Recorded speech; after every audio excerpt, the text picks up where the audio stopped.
Shalom Bapak Ibu sekalian, selamat datang di pendalaman ajaran pada kali ini bersama dengan saya Hendy. Dan pada hari ini kita ditemani oleh salah satu pembina dari remaja GKI Resut, yaitu Kak Tike. Shalom Kak Tike. Shalom Hendy. Ya, gimana kabarnya? Puji Tuhan Puji Tuhan sehat-sehat sehat ya. ya. Ya, puji Tuhan. Ya, dan hari ini tentunya kalau kita mau ngobrol sama Kak Tike gitu ya, pasti ada hubungannya dengan teman-teman remaja gitu ya. Betul. Khususnya hari ini kita punya tema yaitu decision maker dari remaja Gen Z. Decision maker itu apa ya? Pembuat keputusan. Mengambil keputusan Mengambil lah kayak keputusan gitu ya. Nah, sebelum kita masuk lebih dalam, saya pimpin dulu dalam doa ya. Mari kita berdoa. Bapak yang baik, terima kasih untuk berkat yang Kau berikan bagi kami, sehingga kami boleh ada sampai saat ini. Kami merasakan kebaikan-Mu yang tidak pernah habis dalam kehidupan kami. Bapak, kalau sebentar kami akan bersama-sama berdiskusi, ngobrol mengenai decision maker pada Gen Z. Kiranya Engkau yang akan berikan hikmat bagi kami supaya kami boleh berdiskusi dengan baik ya Bapak, dan kami semua boleh mendapatkan berkat informasi, dan juga kami boleh melakukannya di dalam kehidupan kami. Terima kasih Tuhan, terima kasih ya Bapak. Ini doa kami di dalam nama Tuhan Yesus, kami berdoa dan mengucap syukur. Amin. Oke. Ya Kak Tike, jadi seperti tadi yang judulnya yang sudah saya sebutkan ya. Decision maker dari remaja Gen Z. Mungkin kalau sedikit saya boleh kasih intro ya, mungkin bisa jadi Gen Z berarti umurnya kira-kira berapa ya? Gen Z itu dari tahun berapa? 97-an ya. 97 sampai 2012. Tapi kalau 97 sudah lumayan lah ya, sudah tua lah ya. Mungkin 2000 plus mungkin ya, 2005 plus ya. Sekitar itu segitu. Yang menurut saya mungkin sekarang lagi umurnya yang lebih dekat. Ya, lebih dekat, yang lagi penting-pentingnya dalam menjadi seorang yang lebih dewasa mungkin gitu ya, dari fase anak-anak menuju ke dewasa gitu ya, ke pemuda dan dewasa. Nah, boleh Kak diceritakan dulu latar belakangnya seperti apa sih? Iya, sebenarnya kalau secara umum kita ngomongin tentang kondisi remaja ya seperti itu ya. Cuman sebenarnya menarik sih kalau kita bicara tentang remaja. Secara keseluruhan remaja kalau yang zaman sekarang ya, yang Gen Z ya, atau orang bilang Gen Z itu memang anaknya cerdas-cerdas, kritis-kritis gitu ya. Tapi memang mereka ini kan hidupnya sudah dekat, bahkan sangat dekat dengan teknologi. Ya. Nah, jadi teknologi itu sudah bukan hanya sebagai alat komunikasi aja, tapi hidup mereka, gaya hidup mereka, pola komunikasi mereka, terus nilai-nilai sosial juga itu dipengaruhi oleh teknologi gitu loh. Nah, sehingga hal-hal yang patut kita pikirkan tentang kondisi Gen Z, khususnya yang remaja ya. Bagaimana cara mereka mengelola diri sebagai, oh ya, aku ini bukan orang yang individualistis gitu loh, tapi di sekitarku itu ada orang-orang yang dimana aku harus belajar bertenggang rasa, bertoleransi, berempati. Nah, seperti itu. Sebenarnya anak-anaknya ini anak-anak yang oke kok ya, bukan orang yang terlalu mikir yang dalam kayak yang angkatan-angkatan sebelumnya ya. Mereka ini orangnya cuek, pembawaannya dibawa santai, tapi kritis gitu loh.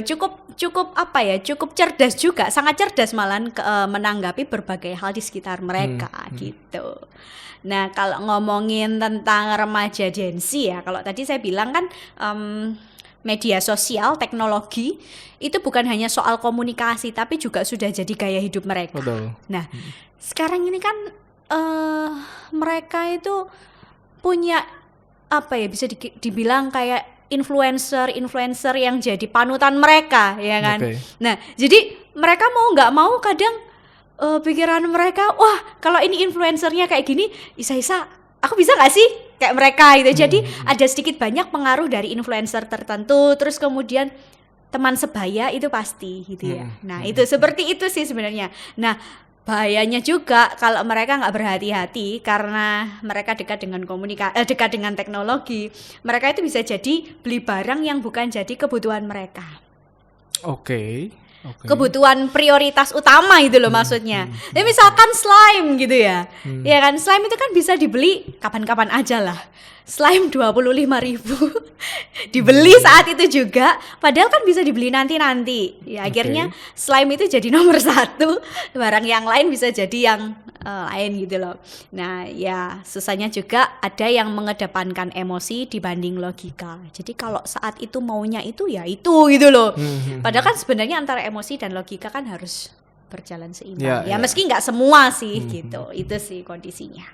Ya, jadi kalau saya boleh simpulkan ya, sebenarnya kalau angkatan-angkatan yang sebelumnya mungkin sama sih, punya semacam influencer juga, cuman bentuknya itu beda. Kalau dulu itu mungkin ngelihat ke kakak kelas. Iya, betul. Ya nggak ada, belum ada inilah ya sosial media yang kayak gimana. Ya paling yang paling bisa kita lihat ya kakak kelas gitu yang bisa menginfluence kehidupan kita gitu, misalnya di sekolah dan kawan-kawan. Tapi kalau sekarang itu lebih lebih luas ya, lebih luas. Kita bisa lihat atau panutan kita itu bisa orang lain, bahkan orang dari negara lain mungkin ya, mungkin budaya-budaya yang sudah nggak sesuai sebenarnya sama kita, tapi bisa diserap gitu sama teman-teman. Iya. Terus gimana Kak? Kalau masalah tadi kita bicara tentang beli sesuatu yang mungkin bisa ditunda lah, tapi jadi kayak ada dorongan gitu ya, dorongan emosional untuk wes mau beli ini itu gitu kayaknya. Nah, berarti kan kita bicara soal pada akhirnya ya kita bicara soal mengambil keputusan gitu ya. Ini gimana sih Kak? Maksudnya di dalam Gen Z ini apa aja faktor-faktor dari membuat keputusan ini ya kan? Terus kayak mungkin misalnya dari orang tua, apakah ada peran juga gitu? Mungkin dari Kak Tika misalnya sebagai pembina gitu ya, ada nggak sih dampaknya gitu buat mereka dalam mengambil keputusan? Iya, sebenarnya saya gini deh. Sebelumnya permisi dulu ya, bukan bermaksud menggurui para orang tua atau ya kita sama-sama berproses lah, sekedar ini ya untuk Bapak Ibu, mohon maaf tidak bermaksud kita menggurui, tapi kita saling berbagi apa yang sudah kita alami bersama. Jadi kalau faktor-faktor dalam pengambilan keputusan itu banyak. Nah, dari kita dulu nih, dari para orang tua atau kita yang lebih dewasa ya, dari anak-anak remaja, kita mesti ngerti bahwa anak-anak remaja itu kan lagi berkembang pesat ya dalam mereka berpikir, bernalar gitu. Dia tumbuh rasa ingin tahu, dia tumbuh ingin coba-coba. Nah, dari situ kita mesti ngerti bahwa pendekatannya begini. Mereka diajak untuk belajar untuk melihat prosesnya, mengalami proses. Jadi misalkan gini ya, anak pengen sekolah di sekolah ternama lah ya, salah satu sekolah ternama. Ya pasti mereka akan berpikir kalau saya sekolah di tempat itu pasti nanti saya jadi anak yang begini. Nah, tetapi yang perlu diarahkan ke mereka adalah prosesmu menuju ke sana loh seperti apa. Nah, kadang mereka itu mikir sesuatu yang instan toh. Sehingga kita lupa bahwa ada hal-hal yang membutuhkan ketekunan, kesabaran, itu yang harus diarahkan supaya nanti mereka ini nggak jadi remaja-remaja yang gerusa-gerusu gitu kan, selalu tergesa-gesa, maunya yang enak tapi nggak mau yang susah. Nah itu susah di situ. Jadi itu pemahaman kita, itu yang pertama yang orang tua atau orang dewasa lakukan. Kita mesti ngerti bahwa remaja itu dititik beratkan pada proses belajar, bukan sekedar hasil. Nah yang kedua, sejauh mana kita hadir mengkondisikan sebagai sahabat untuk mereka, bukan sebagai seorang hakim, itu penting. Nah, ketika kita menghakimi mereka, apa yang terjadi? Lari ya kan, lari. Anak-anaknya kalau diajak ngobrol, oke, ketika kamu milih ini, kira-kira nanti kamunya sehat nggak, kamunya kuat nggak, tenagamu gimana itu. Nah itu sih. Nah yang ketiga itu nanti kita juga akan perdalam lagi ya, bagaimana kita mengarahkan mereka mengambil keputusan dengan iman percaya mereka kepada Tuhan. Jadi bukan hanya ngambil keputusan berdasarkan saya maunya apa, aku maunya ini, orang tua aku maunya apa, kan jadi berantem ya. Tapi bagaimana kita mengambil keputusan dari tanggung jawab kita sebagai orang beriman, ya itu perlu sih kayak gitu. I see. Oke. Nah, berarti kita tadi sudah sempat singgung ya, berarti dalam mengambil keputusan khususnya buat teman-teman Gen Z ini yang mungkin lagi belajar lah ya, belajar untuk mengambil keputusannya sendiri begitu. Nah, itu harus dilandaskan atau berdasarkan dari nilai-nilai Alkitab gitu. Harusnya begitu. Nah, begitu. Gimana sih Kak kalau menurut di Alkitab gitu ya, menurut tokoh Alkitab ada nggak sih bagi kita untuk kita bisa pertimbangkan atau bisa dicontoh lah gitu dalam Alkitab, gimana Kak? Sebenarnya kalau di Alkitab sendiri tuh banyak ya contoh tokoh-tokoh Alkitab yang meminta hikmat dari Tuhan. Ya. Saya di sini sebut 2 aja ya, PL1, PB1. Yang PL ini Salomo gitu kan, Raja Salomo. Kalau Bapak Ibu Saudara juga membaca dalam 1 Raja-Raja pasal 3 ayat 16 sampai 28, itu kan Salomo masih muda ya kan, diangkat jadi raja. Terus itu loh ada yang 2 perempuan yang rebutan bayi ya kan. Sampai akhirnya Salomo itu mau memenggal kan. Mau memenggal dan akhirnya ternyata ibu yang asli bilang janganlah gitu loh. Dia timbul belas kasihan. Nah, itulah ibu yang sesungguhnya. Nah, pertanyaannya begini. Apa yang membuat Salomo punya keputusan seperti itu? Mencengangkan loh ya. Seorang raja, aduh siapa mau tiba-tiba mau memenggal bayi, memenggal anak itu. Tapi ternyata kalau saudara baca di 1 Raja-Raja 3 ayat 1 sampai 15, itu justru Salomo sendiri yang minta hikmat dari Tuhan. Dia minta bahwa dia sadar bahwa aku ini loh masih muda gitu loh. Aku ini masih belum berpengalaman. Jadi Tuhan berikan kepadaku hikmat, hati yang faham, hati yang penuh pengertian untuk bedain mana yang baik, mana yang jahat. Dan setelah dia minta dari Tuhan, perikop berikutnya kan langsung menceritakan bagaimana hikmat Tuhan itu bekerja dalam diri Salomo gitu. Luar biasa sih, dia minta loh. Dia muda, belum berpengalaman, merasa dia nggak ada apa-apanya. Nggak mungkin juga kalau ya anak-anak muda mungkin begitu menggantikan bapaknya, si Salomo menggantikan si Daud ayahnya kan pasti mikir, wah ini Daud ini kan luar biasa ya, punya nama besar. Dia nggak ada apa-apanya itu loh. Tapi ternyata ya Tuhan beri apa yang dia minta. Itu yang Salomo. Nah, kalau yang kedua, ya kita nggak usah jauh-jauh, Yesus gitu ya.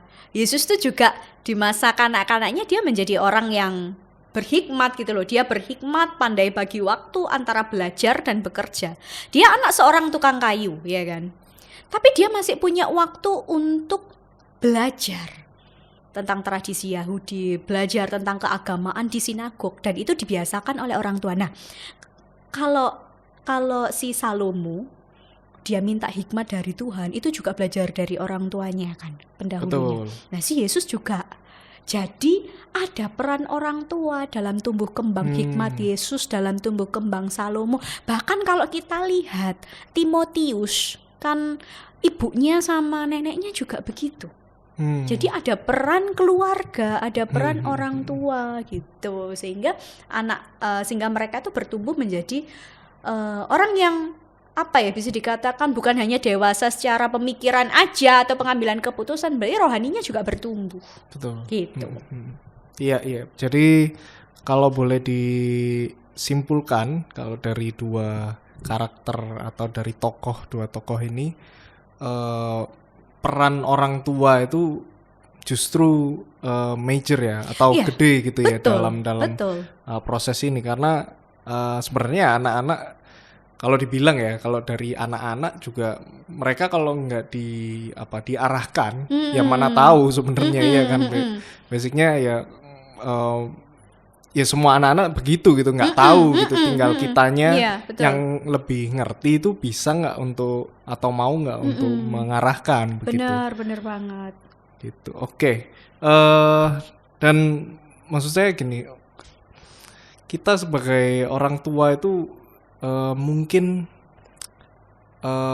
bingungnya itu mungkin nggak cuman soal ini Kak, maksudnya mengarahkannya seperti apa begitu. Mungkin di dalam prosesnya juga nggak cuman orang tua, tapi misalnya lingkungan dari lingkungan Iya. sekolah Betul, atau betul. lingkungan gereja mungkin ya, pertemanan gitu. Nah, ada nggak sih Kak, maksudnya caranya, spesifiknya ya, caranya prakteknya supaya kita bisa sebagai orang tua itu bisa memfilter atau mengatur kalau yang dari lingkungan misalnya ada nilai-nilai yang mungkin nggak sesuai gitu atau yang nggak benar gitu ya. Nah itu gimana ya kayak caranya? Apakah kita bisa nggak sih kayak ngasih boundary atau ngasih batasan gitu, atau ya sekedar dikasih tahu aja kayak ini nggak boleh, itu nggak boleh kayak gitu. Ada nggak sih caranya praktisnya gitu? Oke, jadi kan sebenarnya kalau pengambilan keputusan itu kan semua manusia pasti pernah melalui tahap ini ya, Hendy. Betul. Termasuk orang tua juga.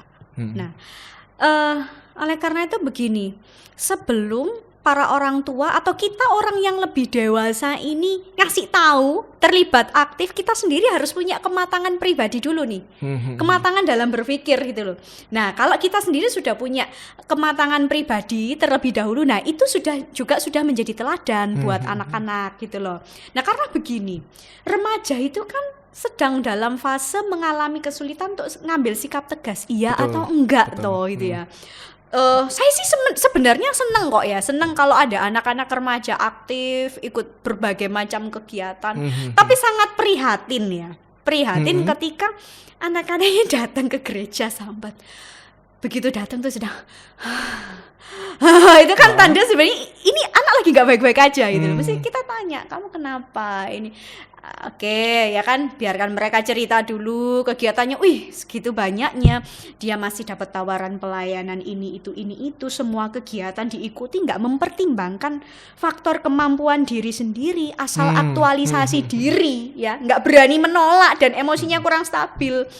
Ya ini mesti hati-hati juga ya, kita sebagai orang yang lebih dewasa sebaiknya memang kita perlu bertanya tentang kegiatan anak kita ini sehari-harinya apa gitu ya. Pasti kita tahu mereka di sekolah seperti ini ya kan. Tapi kan kita nggak ngerti di sekolah itu dia sedang berhadapan dengan siapa.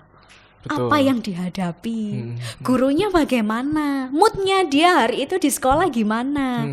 Kemudian ketika kita memberikan penghakiman begitu saja, atau bahkan mungkin kita sebagai orang dewasa, ayo kamu harus ikut ini tuh.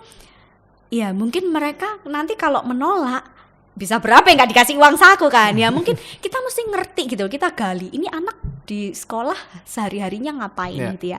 Itu peran keluarga ya, peran orang yang dewasa. Sedangkan kami yang di gereja ini kan terbatas ya, mungkin tahu informasi ya ketika mereka ini datang, mereka ini cerita. Nah oleh karena itu kita yang orang dewasa mesti ngerti juga posisi anak kita, kemampuan anak kita, kapasitas dia seperti apa.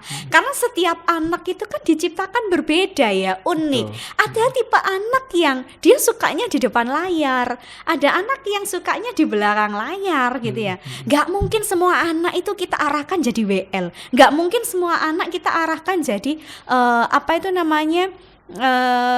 singer, enggak ya. Ada anak-anak yang merasa bahwa aku public speakingku nggak bagus loh, tapi dia bertumbuh sebagai pelayan kolektan, usher, atau mungkin pendoa syafaat yang hanya berapa menit sih, semenit 2 menit. Buat saya itu nggak masalah gitu loh. Yang penting kita tahu ini anak apa yang terjadi. Nah oleh karena itu jadi kematangan pribadi kita sebagai orang yang lebih dewasa itu mesti terbentuk dulu. Jangan sampai gini ya, saya mohon maaf, tidak bermaksud apa-apa ya. Jangan sampai ada yang belum kita capai di masa lalu kita lampiaskan ke anak. Akhirnya si anak jadi, ya sudah. Nak kamu ini. Oh iya. Iya gitu kan, akhirnya kasihan gitu loh. Atau mungkin kita punya ambisi kepentingan tertentu sehingga itu dilimpahkan ke anak. Kasihan. Nah, itu kan artinya kita juga jadi orang dewasa yang enggak berhikmah. Nah, sekali lagi saya bukan bermaksud untuk enggak gitu ya.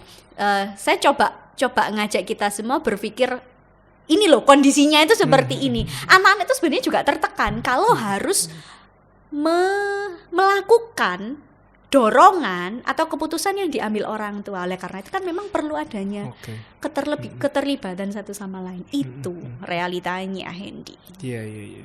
Jadi jangan sampai anak itu hanya apa istilahnya memenuhi ekspektasi orang tua, tapi yang sebenarnya adalah sesuatu yang belum selesai dari orang tuanya Ya di sendiri masa gitu ya. lalu itu dibawa ke Oh, anak oke. gitu Dan ya. itu nggak sedikit ya kayak, maksudnya ada.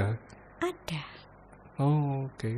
Dan maksudnya anaknya jadi maksudnya modelnya seperti apa, sifatnya seperti apa? Mungkin sulit kah untuk ambil keputusan atau kayak Ya, gimana? yang Iya. pasti kalau orang tuh, saya tidak bermaksud apa-apa ya Bapak Ibu, ini jadi pelajaran kita semua ya, refleksi saya juga pun sedang berproses gitu ke depannya ketika menjadi orang tua gitu loh.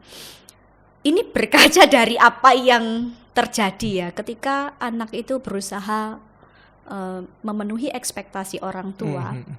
Pertama dia tidak tahu apa, dia itu sampai nggak punya kesempatan untuk explore dirinya sendiri. Itu yang pertama.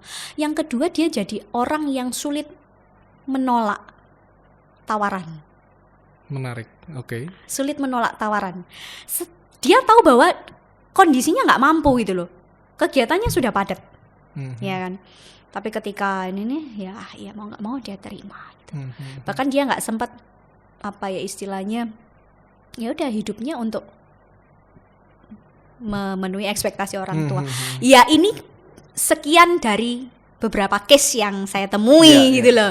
Tapi selebihnya saya bersyukur juga ada orang tua yang support ya kan, mau anaknya di belakang layar, mau mengambil keputusan apa di dalam hidupnya, mau benar salah tapi tetap diarahkan, tuh banyak juga yang seperti itu. Itu nggak hanya di GKI Resut aja loh ya yang saya temui case-nya, bahkan di luar seperti itu gitu.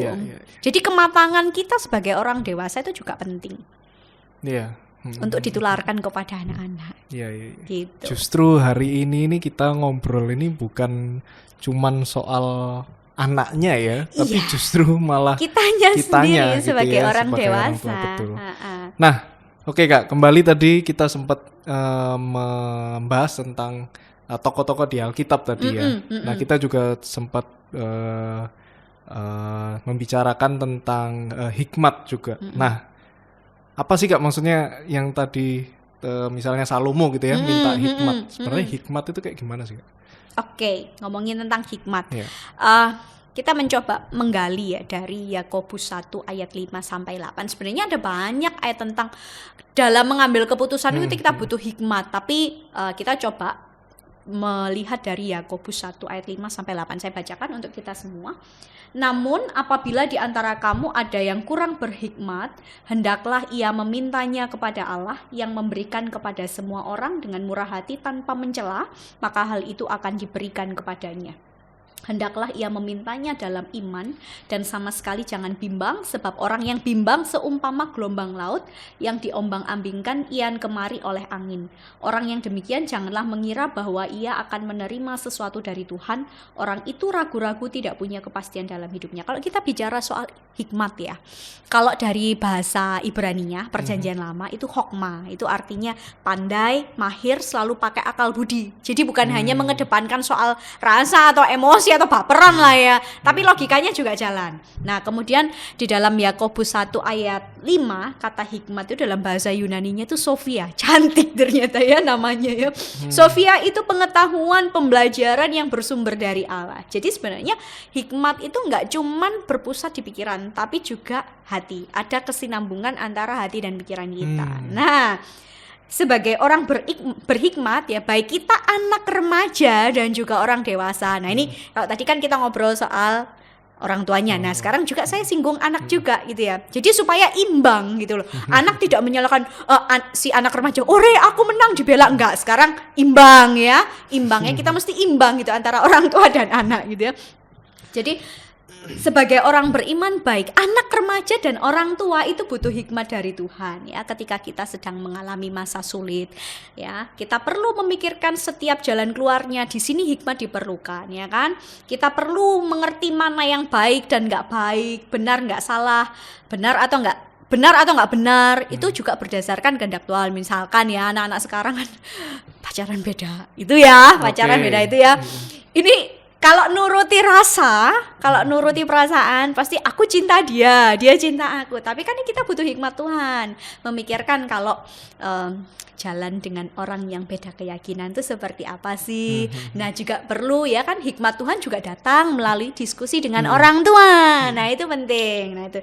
Jadi oleh karena itu ketika kita, adik-adik remaja tolong didengar ya, untuk memperoleh hikmat dalam setiap pengambilan keputusan, kita harus minta sama Tuhan.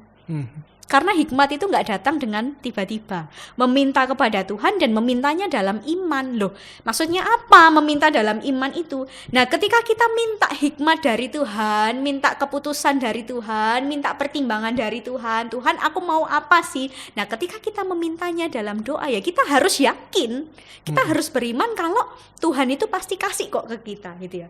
Kita mesti yakin bahwa Tuhan itu bermurah hati ke kita dan Tuhan juga akan menolong kita. Nah, itu. Nah, dan juga yang penting ketika kita meminta dalam doa, dalam iman, keyakinan kita, nah ini harus rendah hati. Nah, itu jangan sampai ketika kita minta hikmat Tuhan untuk mengatasi berbagai persoalan kita, mempersiapkan masa depan juga, kita jadi orang yang merasa diri, Tuhan aku sudah melakukan ini loh Tuhan, aku sudah melakukan itulah. Kita kan jadi kayak orang Farisi kan, kayak orang munafik. Nah itu juga bahaya sih ya. Nah oleh karena itu kita mesti ngerti adik-adik remaja ya, bahwa kalau kamu minta sesuatu sama Tuhan, semua pemberian itu ya karena kerelaan hatinya, itu karena belas kasih Tuhan. Nah oleh karena itu ya hanya Tuhan saja yang memberikan kita hikmat itu. Nah kayak itu. Tapi beda kalau ketika kita masih bimbang, nah itu hati-hati ya. Kita berdoa tapi masih bimbang, kira-kira gimana ya,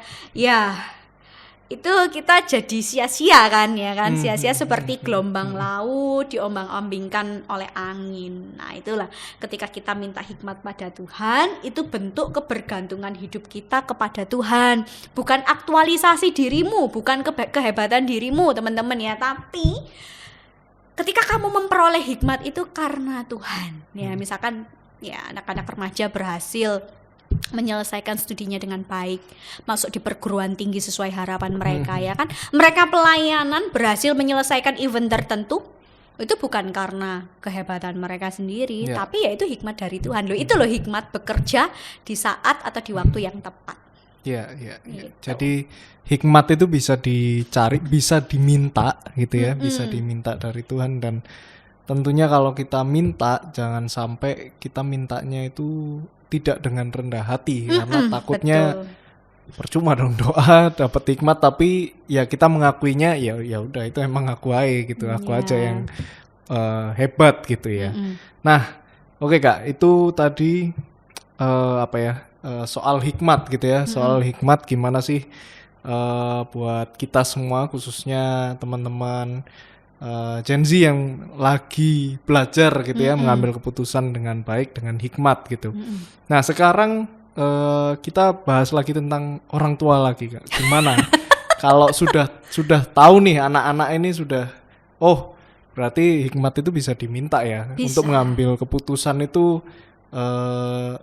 nggak sulit gitu ya, bisa diminta gitu ya di dalam permohonan doa gitu. Nah kalau peran orang tua dan para pembimbing rohani, termasuk Kak Tika juga ya, dan teman-teman mungkin ada yang sedang melayani di bidang pembinaan remaja mungkin ya. Nah gimana itu Kak? Sekali lagi saya tidak bermaksud mengguru ya kalau kita berbicara tentang peran gitu ya, karena kita berproses bersama ya Bapak Ibu ya. Saya percaya setiap kita menginginkan sesuatu yang terbaik bagi anak-anak kita. Betul. Ya kan, kita pingin anak-anak kita kelak gitu ya, saya nggak tahu sampai kapan kan berada di remaja gitu kan, demikian juga mungkin 10 tahun lagi, 20 tahun lagi, saya nggak tahu mereka akan jadi seperti apa. Tapi yang menjadi penghiburan kita para orang tua, para kakak-kakak bagi remaja adalah ketika mereka di masa dewasa pun hidupnya lurus-lurus aja, lempeng-lempeng aja, nggak nyimpang dari firman Tuhan. Itu satu penghiburan utama kita. Betul. Terlepas dari mereka itu punya berhasil, yang penting kan hidup mereka lurus-lurus aja gitu loh. Benar, nah, yang perlu kita, kalau saya balik lagi ke firman Tuhan ya, kita mengerti bahwa kita bersama dengan remaja itu bukan satu tanpa alasan. ya. Karena Tuhan memanggil kita untuk menjadi wakil Allah untuk mendampingi mereka. Makanya saya selalu ingat mandat Tuhan di dalam Ulangan pasal 6 ayat 4 sampai 9, terkhususnya di ayat 7 gitu ya. Kita perlu mengajarkan firman Tuhan atau hal-hal yang baik kepada anak-anak di berbagai kesempatan. Bahkan ketika kita duduk, ketika kita berbicara, ketika kita duduk, ketika kita berdiri, berjalan bersama dengan mereka, ada berbagai kesempatan yang kita bisa gunakan untuk berdiskusi, mengajarkan hal-hal yang baik kepada kita. Supaya apa? Supaya ketika mereka dewasa, sifat-sifat baik, bahkan kebiasaan-kebiasaan yang wise banget, yang penuh kebijaksanaan itu melekat dalam hidup mereka. Makanya kan Amsal 22 ayat 6 bilang gini, didik orang muda menurut jalan yang patut baginya, maka pada masa tuanya ia tidak akan menyimpang dari jalan itu. Nah itu sebenarnya penghiburan dan sukacita yang kita rasakan gitu loh. Sebagai orang tua, sebagai orang dewasa yang mendampingi mereka. Nah, oleh karena itu saya sendiri juga berefleksi dari ayat-ayat yang kita bahas pada hari ini ya. Apakah selama ini kita ini jadi orang dewasa atau kakak atau orang tua yang membimbing tanpa mendominasi ya? Membimbing tanpa mendominasi, oke. Membimbing tanpa mendominasi. Membimbing dalam tanda kutip juga jadi sahabat bagi mereka. Nah, yang berikutnya, ataukah kita masih kekeh melimpahkan keinginan kita kepada anak-anak sehingga mereka tertekan ya, tertekan, nggak berani menolak, dan bahkan sorry itu saya kapan hari itu ada anak umur 23 ya, cowok, diperiksa dokter, yang jawab pertanyaan dokter itu ibunya semua. Jadi gak jawab. Saya tuh sama-sama suami saya, ya ampun ngeri ya anak-anak sekarang ya. Iya gitu ya. Apa kata emaknya? Atau mungkin bisa jadi ya karena mungkin itu anak satu-satunya ya kan. Disayang ya mestilah ya kita perlu berhikmat ya. Apakah kita juga sudah jadi orang dewasa yang mendukung mereka atau justru sama sekali tidak kasih arahan? Terus aku percaya kok anak ini baik-baik aja gitu ya. Anak ini pinter kok ya. Kita nggak tahu dia bagi kita pinter tapi di luar sana ternyata trouble. Nah ya. Di gereja anaknya begini, di sekolah begitu, di rumah begini, nggak ada yang tahu. Nah makanya itu penting ketika kita melibatkan anak-anak dalam berbagai aktivitas kita, mengajak mereka ngobrol. Sebenarnya kalau deket sama remaja itu kuncinya bonding. Bonding itu nomor satu. Mereka maunya apa sih didengar. Kalau kita tahu mana yang salah dari mereka, mana yang nggak benar, coba diajak berpikir gitu ya. Kayak kapan hari ini saya sendiri bersama kakak-kakak pendamping remaja gitu ya Hen ya. Kalau kita tahu nih anak-anak tertentu kegiatannya sudah padat ya, terus kemudian kita mau tawarin dia jadi pengurus, atau mau kita tawarin jadi panitia tertentu, atau mungkin kita ajak mereka untuk gabung dalam pelayanan lain yang di luar remaja. Kita nggak langsung ayo kamu ikut, kamu pasti bisa, enggak, kita tanya dulu, boleh tanya nggak kegiatanmu sekitar tanggal ini apa aja, kayak gini ini lo ada tawaran ini itu, kamu bersedia nggak, coba dicek jadwalnya. Oh kak, ini ada jadwalnya. Oh kalau misalkan ini mau ikut nanti diskusi ya sama orang tua gitu kan. Kami harus tahu batasan kami seperti apa gitu loh. Jangan sampai kami melebihi apa yang jadi batasan orang tua, itu kan nggak baik gitu. Itu. Kalau dia merasa oke, ya oke, silahkan gitu loh. Tapi kalau dia merasa tidak oke, ya biarkan dia mengambil segala konsekuensinya. Jadi belajar melatih hal-hal yang sebenarnya mereka bisa gitu ya. Misalkan kayak dekor pun ya. Dekor pun ini kalau di gereja ya konteksnya ya. Di gereja. Dekor kan kalau kita orang yang dewasa maunya kan yang seperfect itu ya. Betul. Nah, tapi kalau anak-anak remaja kan ada sisi childish ya. Oke. Menurut kita untuk orang dewasa kurang nih gitu loh. Tapi buat mereka ini udah cukup oke. Kalau itu keputusanmu silahkan dijalankan gitu ya. Mereka akan puas loh dengan karya mereka gitu. Itu hal-hal sederhana kita libatkan gitu ya. Jadi kalau menurutmu ini kamu puas dan kamu mampu, oke. Nah itu kalau di gereja. Nah saya percaya Bapak Ibu orang tua juga ini kok punya cara tersendiri. Iya. Saya hanya berbicara sebagai kapasitas sebagai orang-orang yang dekat dengan remaja di gereja, mendengarkan keluh kesah mereka, mendengarkan kasus-kasus yang terjadi dalam diri mereka. Tapi saya percaya para orang tua punya cara-cara khusus mengerti anak mereka satu persatu gitu. Iya. Mungkin satu hal yang saya boleh ambil tadi waktu ketika cerita tentang masalah dekor tadi itu ya. Ada hal yang penting, yaitu kalau tentang membimbing gini ya, membimbing teman-teman remaja ini, yang terpenting bukan hasilnya aja, gitu ya. Ada proses. Mungkin proses itu yang sebenarnya yang lebih penting daripada sekedar ya mungkin lah misalnya kita lihat kok miring dikit ya, misalnya gitu. Tapi istilahnya mereka sudah mengusahakan sebaik mungkin, bener. tapi masih miring gitu. Mungkin kita yang harus belajar bahwa oh ya udah, kalau memang itu dia sudah maksimal di situ, ya sudah, kalau let it be. Mungkin itu akan justru menjadi semangatnya buat mereka, membentuk dirinya supaya aku ini bisa ternyata gitu. Dan itu hal yang penting sih, proses yang penting buat anak-anak yang menuju ke dewasa gitu ya. Aku juga ingat sih waktu zaman-zaman remaja itu saya ingat berbagai prosesnya, tapi nggak ingat titiknya di mana sehingga menyadari bahwa kita ini sudah dewasa ya. Maksudnya kita sudah dipercaya dengan berbagai pilihan, silakan. Maksudnya kamu boleh mengambil ini, boleh iya, boleh enggak gitu. Karena sebelum-sebelumnya seingat saya itu memang istilahnya kita itu didorong. Kita semua itu pasti nggak langsung mau misalnya pelayanan ya. Nggak semua langsung mau pelayanan gitu, kecuali memang dia punya contoh mungkin kayak misalnya kakaknya atau papanya gitu melayani lah, itu sih mending gitu. Nah kalau kita orang yang nggak punya role model mungkin ya nggak semua mau melayani misalnya. Nah memang harus didorong, terus sampai suatu ketika mereka harus mengambil keputusannya sendiri gitu. Ketika banyak tawaran pelayanan mungkin di tengah-tengah kesibukannya, nah mereka latihannya justru di situ. Di situ memang. Gitu.